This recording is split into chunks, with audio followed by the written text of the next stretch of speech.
ก็เจริญพรเนาะเบิ่งตามความเป็นจริงเทียนนี่ไต่พร้อมกันเนาะไต่เล่มใหม่พร้อมกันเอากระดาษออกพร้อมกันเนาะ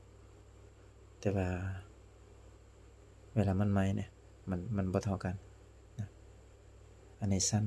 นะความจริงก็เท่ากันเนาะแต่ว่าจูดเวลาไต่เทียนว่านะอันนี้ไม้ลงไปก่อนอันนี้ยังเล่มนี้ยังยาวอยู่ชีวิตคนเฮาคือกันบ่หมายถึงว่าผู้เกิดก่อนอาจจะตายไปก่อนผู้เกิดตามหลังอาจจะตายตามหลังมันก็บ่แน่นอนเนาะบางทีผู้เกิดนำหลังนะอาจจะตายก่อนผู้เกิดก่อนนะครับเป็นไปได้ชีวิตของเฮาบ่แน่นอนชีวิตของเฮาฉะนั้นเฮาอย่าไปประมาทในชีวิตของตัวเองพยายามรีบทำความดีไว้พยายามประพฤติปฏิบัตินะพยายามตั้งจิตตั้งใจประพฤติปฏิบัติเจริญเมตตาภาวนาบ่ว่าแต่จะไหว้พระสวดมนต์เนาะบ่ว่าแต่จะเจริญเมตตาภาวนาเราต้องรีบสร้างบุญสร้างกุศลไว้ตอนยังมีลมหายใจเนาะฉะนั้น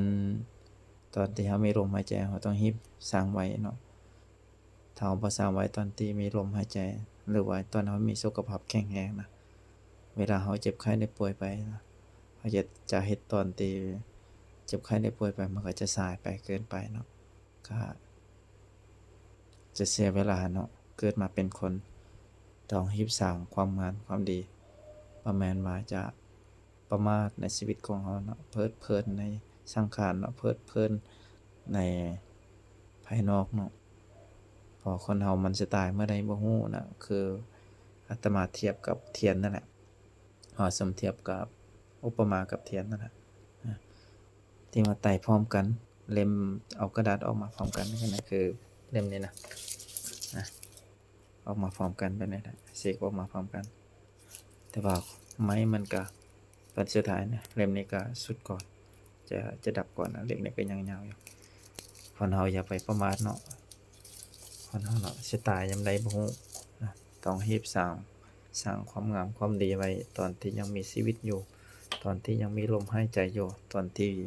มีสุขภาพแข็งแรงนะจังได๋เจ็บไข้ได้ป่วยมาแล้วก็จะเฮ็ดไปจะสร้างไปก็บ่ทันไปแล้วเนาะเสียเปล่าเนาะ